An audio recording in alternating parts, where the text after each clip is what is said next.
My parents bought my sister an apartment and labeled me a failure, so I walked out and watched them beg for forgiveness to keep our family. I guess I should start from the beginning. I'm 25, male, and landed my first job when I was 17, working the night shift at this sketchy gas station on the edge of town. Nothing special about it, just your typical fluorescent-lit hellhole where I had to deal with drunk a-holes at 2 o'clock in the morning and clean up mysterious fluids in the bathroom. But I didn't have much choice in the matter. See, my parents made it crystal clear. If you want to go to college, you're going to have to help pay for it. Not a suggestion, a straight-up expectation. I wasn't even sure college was my thing, you know? I didn't have dreams of becoming a doctor, a lawyer, or whatever image my parents had cooked up in their heads. But what I wanted never really mattered much in our house. What mattered was their vision. They wanted a son they could brag about at those boring family get-togethers. Oh, Marcus just got accepted to blah blah university and all that crap. So, I picked up every single shift they threw at me. Nights, weekends, holidays, didn't matter. I was that guy who'd cover for anyone. My social life? Practically non-existent. Like this one time, my buddy Derek was having this massive 18th birthday party. Everyone was going. But nope. I was stuck. Selling cigarettes to the same 5 locals, and watching truckers microwave those disgusting burritos that smell like feet.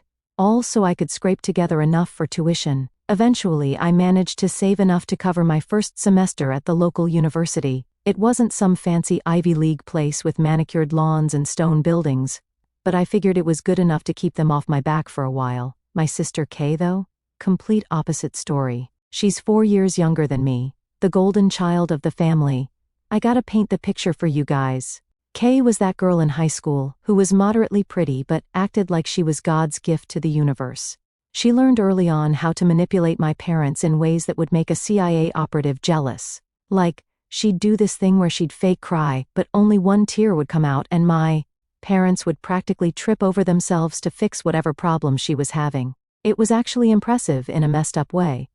While I was getting robbed at gunpoint, yeah, that happened twice, and dealing with creeps hanging around the gas pumps at 3 o'clock in the morning, she was busy complaining about how boring high school was, and how her friends were going to beach houses for spring break. And my parents? They'd bend over backwards to fix every little inconvenience in her life. Didn't like her math tutor? They'd find another one by the end of the week. Wanted the newest iPhone? Boom, latest model, without even having to ask twice. It was like watching some bizarre psychology experiment where one kid gets all the rewards and the other gets all the work. I didn't resent Kay at first. She was my baby sister, and I still felt protective of her despite everything. But as time went on, it became painfully obvious my parents didn't just love her more, they straight up idolized her. They'd sit around at dinner, dissecting her minor accomplishments like she just cured cancer. While my 12-hour shifts and decent grades barely registered as conversation topics. Let me give you an example of the Kay worship in our house. When she was 16, she got cast as a background character in the school play. Literally had 2 lines. My parents invited the entire extended family over for a celebratory dinner, made a goddamn 3-course meal, and bought her flowers. Meanwhile, when I made Dean's List while working 35 hours a week, my dad nodded and said, "That's what you're supposed to do. That love stings, you know? Every dude I've told this story to gets it immediately. You know that feeling when you're busting your ass and nobody gives a love, but someone else gets praised for doing the bare minimum? That was my entire childhood. There was this one summer where I worked doubles at the gas station because the AC in our house broke, and we needed to get it fixed before August. Our town regularly hits 95+ degrees. I handed over every paycheck to my dad. When we finally got the new unit installed, guess who got credit at the next family barbecue? Freaking Kay, because she helped pick out the most energy-efficient model. I'm not even making this love up. By the time I started college, I was used to the dynamic. I was the workhorse. Kay was the princess.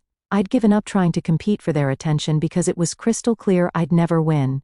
Don't get me wrong, Kay could be cool sometimes, when it was just the 2 of us hanging out playing video games or whatever. She was just a normal kid. But put my parents in the mix, and she'd transform into this manipulative mastermind. It was like she'd figured out early that there was a finite amount of parental love and attention, and she was determined to hoard it all. The gas station job was soul-crushing, by the way. People treat you like absolute garbage when you're behind that counter, like I'm somehow personally responsible for cigarette prices, or the fact that the slushy machine is broken again. I've been called every name in the book, had drinks thrown at me, and once had to clean up after a dude who decided our bathroom floor was the perfect place to demonstrate the after effects of truck stop sushi. But I stuck with it because what choice did I have? Dad made it clear, no job, no college fund contribution, and their contribution was basically letting me live at home rent-free. Everything else, tuition, books, car insurance, that was on me. Meanwhile, Kay's future was discussed like she was choosing between Harvard and Yale, when in reality, she was a solid C student who was more interested in her Instagram following than academics. My parents started a separate college fund for her when she was like 10. I didn't even know college funds were a thing until I was filling out FAFSA forms myself. I guess what I'm trying to say is that the pattern was established early. I wasn't just imagining the favoritism. It was blatant, consistent, and soul-crushing. Every kid probably thinks their sibling gets special treatment sometimes, but this was next level. This was, we will sacrifice our retirement for Kay, while Marcus figures his own love out level of disparity. Anyway, by the time Kay graduated high school, I was already 2 years deep into college, drowning in coursework, and now working at a warehouse on top of weekend shifts at the gas station. My parents constantly nagged me about focusing more on school, saying crap like, "You're not getting any younger, and what's your plan if you don't graduate soon?" Like they couldn't see I was killing myself trying to balance everything. The warehouse gig was brutal but paid better than the gas station. Instead of dealing with meth heads trying to steal Red Bull at 3 o'clock in the morning, I was now throwing around 50-pound boxes for 10 hours straight. My back felt like it was 80 years old, but whatever. Money is money when you're paying your own way through school. Kay's college prep was a whole different universe. She picked some private university an hour away, not because of the academics or anything practical, but because, get this, she thought the campus was cute and they had good parties. Money wasn't even something she had to think about. My parents covered everything, like seriously everything. Tuition, covered. Textbooks, covered. Meal plan with unlimited access? Yep. New laptop for homework? Brand new MacBook Pro, top specs. Meanwhile, I was still using this refurbished Dell that sounded like a jet engine whenever I opened more than 2 browser tabs. But the tuition wasn't what broke me. It was something bigger. One evening, after an absolutely brutal 12-hour warehouse shift where I'd nearly gotten crushed by a forklift, I dragged myself home, exhausted. All I wanted was a shower and maybe some leftovers before passing out. Instead, I walk in to find my parents sitting at the kitchen table with Kay, all of them practically glowing with excitement. "We have some exciting news," my mom chirped, her voice all sunshine and rainbows. They'd bought Kay an apartment. Not rented, bought. A whole-ass apartment. "It's just a small place near campus," my dad added, like that somehow made it less insane. "So she doesn't have to deal with noisy neighbors or cramped dorm rooms." I couldn't even form words. I was still living at home because rent was completely out of the question for me. Every single dollar I earned went straight to tuition, textbooks, and gas money.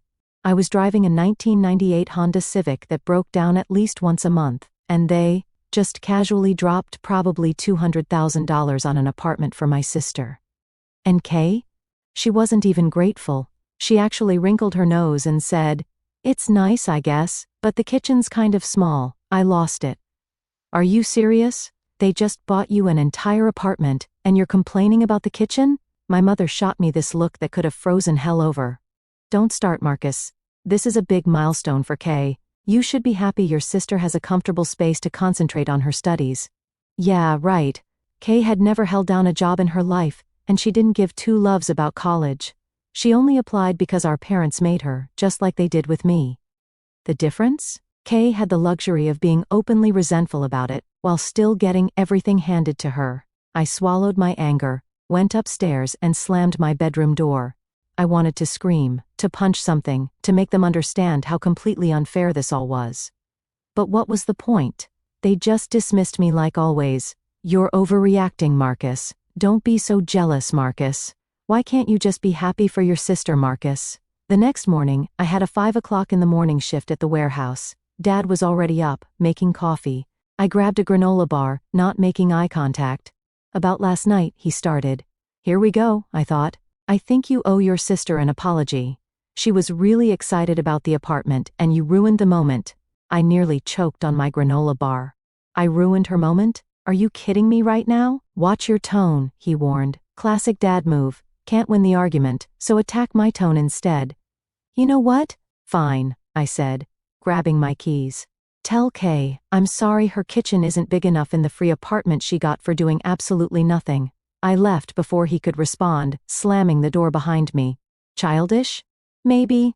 But I was so freaking tired of being the only one expected to be mature and understanding. At work that day, my buddy Jason noticed I was off. You look like you want to murder someone, he said while we were on break. I told him about the apartment situation, expecting the usual "that sucks, man" response. But Jason got genuinely pissed on my behalf. That's messed up, he said, shaking his head. Like, seriously messed up. Have they always played favorites this bad? Pretty much, I admitted. But this is next level. What are you going to do? Good question. What could I do? I was still financially dependent on them for housing. I couldn't afford both tuition and rent on my own, not with what the warehouse and gas station paid. Nothing, I said finally. Just keep my head down, finish school, and get the hell out. That's rough, man, Jason said, giving me a sympathetic pat on the shoulder. The apartment became the new family obsession. My parents proudly showed photos to every relative and neighbor, acting like they just accomplished something amazing. If you didn't know better, you'd think they were moving into the place, with how much they talked about it. It's in this really nice area, my mom would gush to anyone who'd listen. Walking distance to campus, security building, granite countertops. I'd just sit there, trying not to roll my eyes, while silently calculating how many hours I'd have to work to afford even 1 month's rent in a place like that.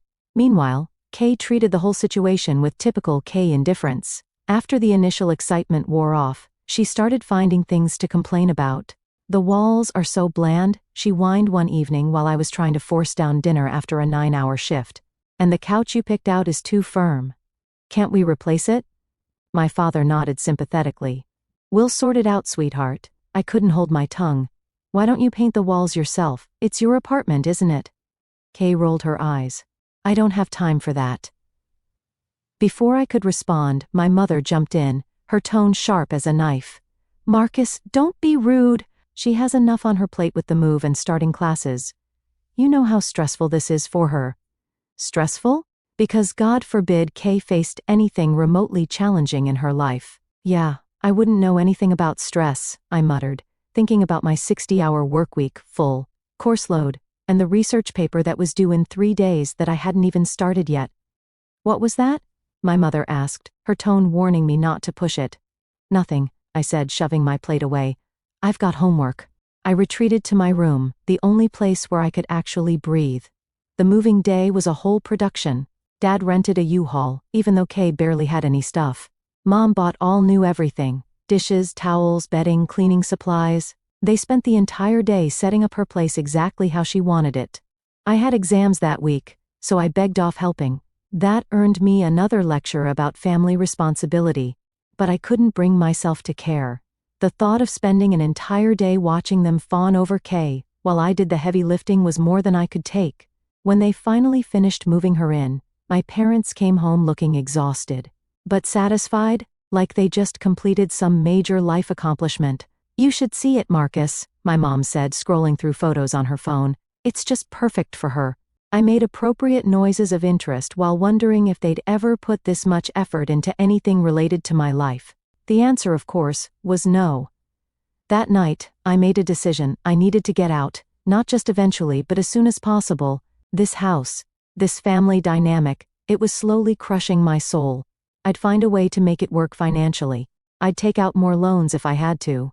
Whatever it took to escape the constant reminder that I was the afterthought. The one who had to work for everything while watching Kay coast through life on their generosity. Little did I know, things were about to get way more complicated. About 3 months into Kay's first semester, things started getting weird. She stopped coming home on weekends, which honestly wasn't that unusual. She'd always been social. But when my mom brought it up at dinner, acting all hurt that her baby wasn't visiting, I noticed something. My dad looked uncomfortable, like he wanted to say something but decided not to. I figured they'd had an argument about it or something. Then came the money requests. First, it was just small stuff that my parents didn't question. The utility bill was higher than I expected, or I need to buy this special textbook for a class, but soon it escalated to bigger stuff. My car needs repairs, the car they bought her for graduation, by the way. I need to pay a deposit for a spring break trip with my friends. My parents handed over cash without question, and I mean literally cash. I saw my dad counting out $100 bills from the safe in their closet one night when he thought I was at work. Meanwhile, I was picking up every overtime shift I could get just to afford ramen and gas money. One weekend in November, I was at home studying for midterms when my mom came into my room, holding an envelope. "Marcus, could you do me a huge favor?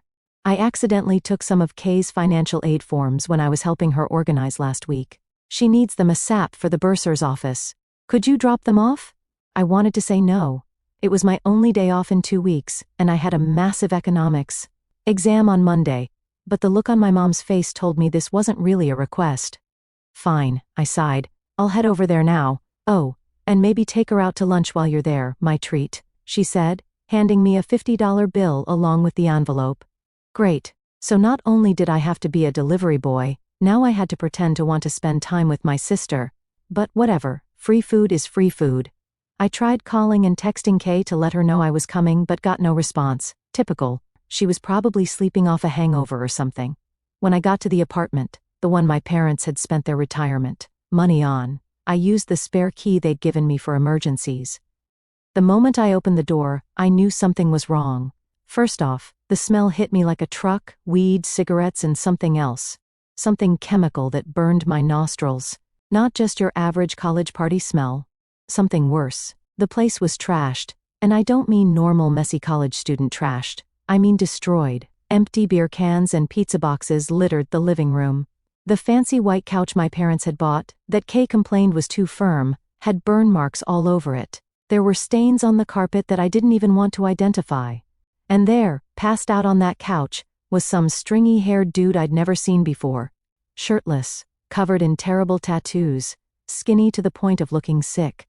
He was dead to the world, one arm hanging off the couch, the other clutching a nearly empty bottle of Jack. I heard the shower running and figured Kay was in there. I kicked the couch, and the guy jolted awake, eyes bloodshot and unfocused. "Who the love are you?" he slurred. "I'm Kay's brother. Who the love are you?" I shot back. I'm not a confrontational guy usually, but something about this dude set off every alarm bell in my head. He smirked. "I'm Tyler, her boyfriend." Boyfriend? Kay hadn't mentioned any boyfriend. This guy looked at least 25, with badly done tattoos, and now that I could see his arms better, track marks visible on the inside of his elbows, my stomach dropped. "How long have you been staying here?" I asked, looking around at the disaster zone that was supposed to be my sister's study space. "About 2 months, he said casually. "Your sister's cool, man, real generous." He laughed, like there was some joke I wasn't getting. Before I could respond, Kay emerged from the bathroom, wrapped in a towel. She froze when she saw me. "Marcus, what are you doing here?" Her voice was high, panicky. She looked thinner than I remembered, with dark circles under her eyes, and a scabbed-over sore at the corner of her mouth. She looked rough, really rough. "Mom sent me with your financial aid forms," I said slowly, taking in her appearance. "What's going on here, Kay?" "Nothing. Tyler's just visiting for the weekend," she said, shooting him a warning look. "That's not what he said," I replied. "And what's that?" I pointed to a small metal pipe, and what looked like a small baggie of crystals on the coffee table that I hadn't noticed before. "It's nothing," she rushed forward, sweeping the items into a drawer. "Just some stuff for a party. I'm not an idiot.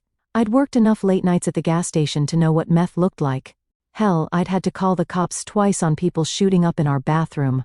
My baby sister, the golden child, was using, and based on her twitchy behavior and weight loss, it wasn't just recreational. How long has this been going on?" I demanded. "Is this where all that money's going? To support this loser and buy drugs?" Tyler stood up, swaying slightly. "Watch your mouth, bro." "I'm not your bro," I snapped. "How old are you anyway? And do you have a job? Or are you just living off my parents' money?" Ty took a step toward me, but Kay stepped between us, clutching her towel. "Please, Marcus, don't make a big deal out of this. Tyler's just going through a rough patch, and I'm helping him out. We're careful, I swear." "Careful, Kay? That's freaking meth." There's no careful with that, love. I looked around the trashed apartment, the apartment my parents had sacrificed, had bragged about, had thrown in my face as an example of their support, all while their precious daughter was funding a deadbeat's drug habit and getting pulled into addiction herself. You need help, I said finally. And Mom and Dad need to know about this. No, she shrieked, grabbing my arm. You can't tell them. They'll kill me. Please, Marcus, I'll clean up. I'll get Tyler to leave. Just please don't tell them. Tyler laughed from the couch.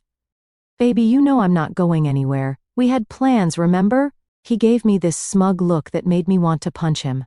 For a moment, I felt that protective instinct toward my sister. But then I remembered how my parents always favored her while criticizing me for minor things like a B- grade. She dug herself into this. I gave Kay 1 week to clean up the apartment and get rid of Tyler, or I'd tell our parents everything. She promised to fix it, while Tyler dismissively told me to leave. I warned her about the path she was on before leaving. In the car, I debated whether to tell my parents immediately. Would they even believe me, or would they somehow blame me? Kay texted, begging me not to tell them, promising to handle it. During the drive home, I kept replaying the scene, the trashed apartment, Tyler's smugness, Kay's desperation. At home, Mom asked about Kay. I kept my responses neutral, hiding my discovery. She mentioned sending Kay care packages, which reminded me how differently we were treated. I almost laughed, thinking about what kind of stress Kay was actually dealing with. Over the next few days, I wrestled with what I discovered at Kay's apartment: the drugs, Tyler, the complete disaster she'd made of the place my parents had bought her. I checked in with her, but her responses were vague. Working on it, need more time, it's complicated. By day 5, I knew she wasn't going to handle it. I decided to keep quiet for now. Maybe she'd surprise me, maybe she'd get her love together.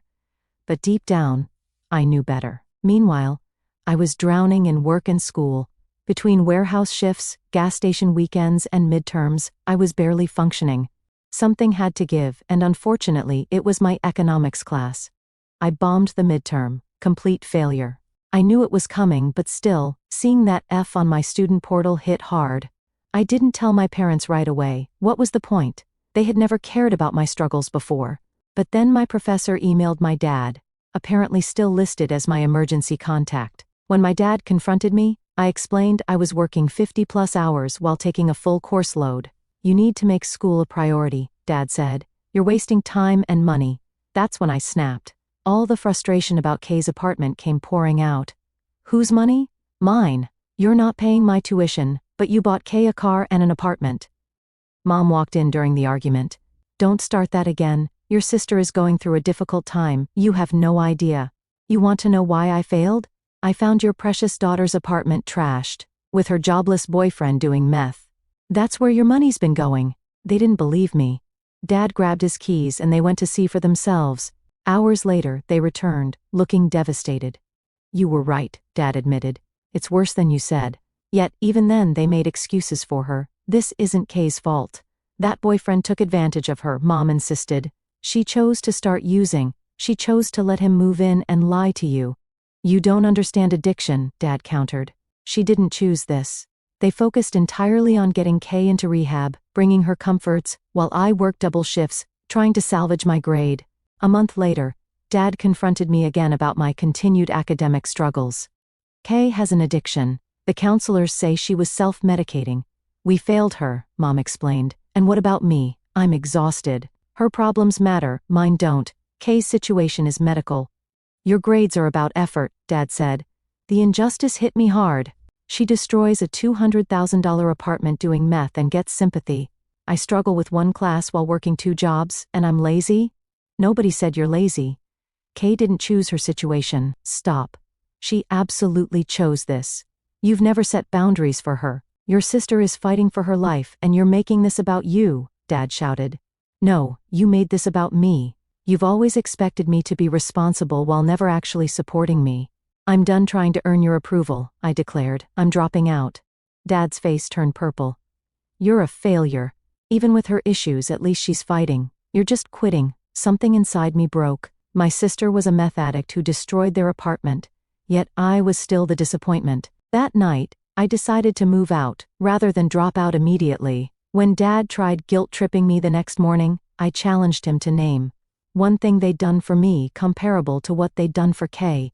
We let you live here rent-free. Wow, bare minimum parenting. Meanwhile, Kay gets everything without consequences. That's different. She's sick, and I've been drowning for years while you make excuses for her. I couldn't take it anymore. I moved out that weekend, found a room in a shared house, switched to part-time status, and changed my major to computer science. For the first time, I was making decisions for myself, not to please my parents.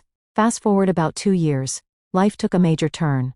After I moved out, I finished my CS degree with honors while working both jobs and living in that crappy shared house with 3 random dudes. Eventually, I landed a decent job at a tech startup as a junior developer. For the first time, I was making decent money, doing something I actually enjoyed. I upgraded from the shared house to a small 1-bedroom apartment.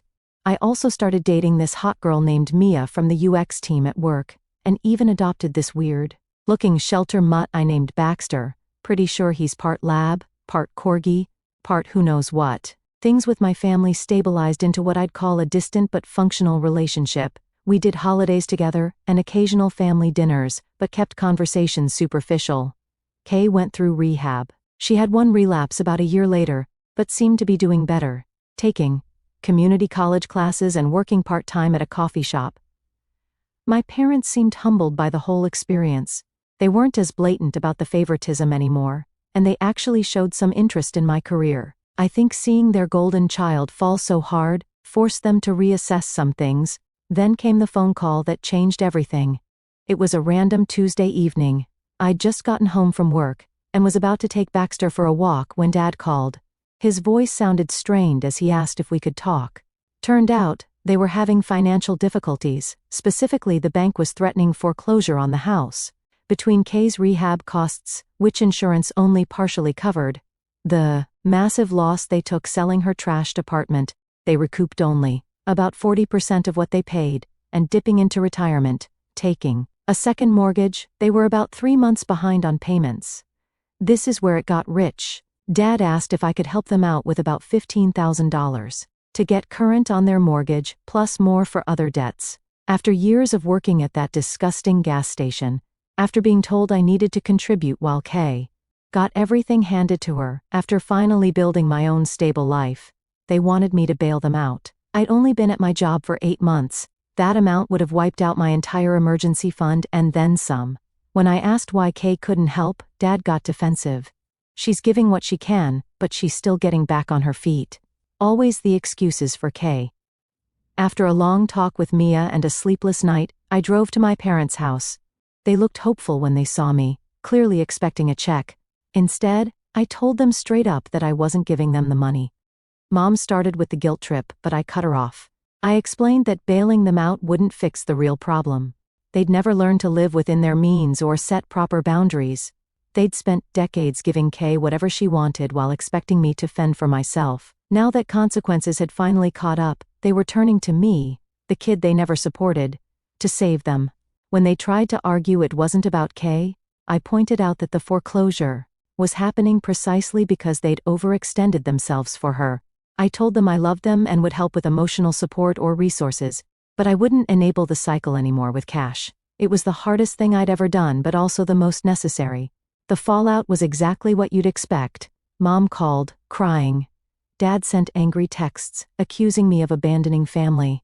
Kay, who they obviously told, messaged, saying I was heartless. For a while, I questioned my decision, but Mia reminded me that boundaries aren't heartless. They're healthy. My parents eventually sold the house and moved into a modest 2-bedroom apartment. Dad found a better-paying job, with less prestige. Kay had to get a roommate and work more hours. They were humbled but surviving. Our relationship changed permanently after that. There's a distance now that wasn't there before, but it's healthier than the dysfunctional closeness we had. They know I won't be manipulated anymore. Meanwhile, Mia and I got engaged last summer and bought a small house with a decent yard. For Baxter, nothing extravagant, but it's ours. Paid for with money we earned ourselves. Sometimes I look around and can't believe how far I've come from that exhausted kid working night shifts and cleaning up mysterious fluids at the gas station. My chosen family has grown stronger over the years. Friends from work, neighbors, Mia's awesome parents who've welcomed me without question. We have game nights, cookouts, people who help without keeping score. It's what family should be, supportive without manipulation. Thinking about starting our own family soon brings up complicated feelings about parenthood. I know exactly what not to do. Don't play favorites, don't make one kid work. While giving everything to another, don't dismiss legitimate struggles. But the positive model is harder to envision. I just know my kids will be valued for who they are, not what they achieve or how convenient they are. And oh, the exhausted, resentful kid working double shifts at that gas station wouldn't recognize me now, not just because of external success, but because of internal peace. I'm no longer defined by my family's opinion or support. I built this life, brick by brick, sacrifice by sacrifice. It's mine, and nobody, not even family, gets to take that from me. That's the real success story. Edit, Holy Love, this blew up overnight. Thanks for all the awards and comments. To the people asking if this is real, yeah, unfortunately it is. To those saying I'm an a-hole for not helping my parents, you clearly didn't read the whole story about working at the gas station while they bought my sister an apartment. And to everyone sharing similar experiences, it sucks that so many of us went through this, but it's good to know I'm not alone. Thanks, Reddit.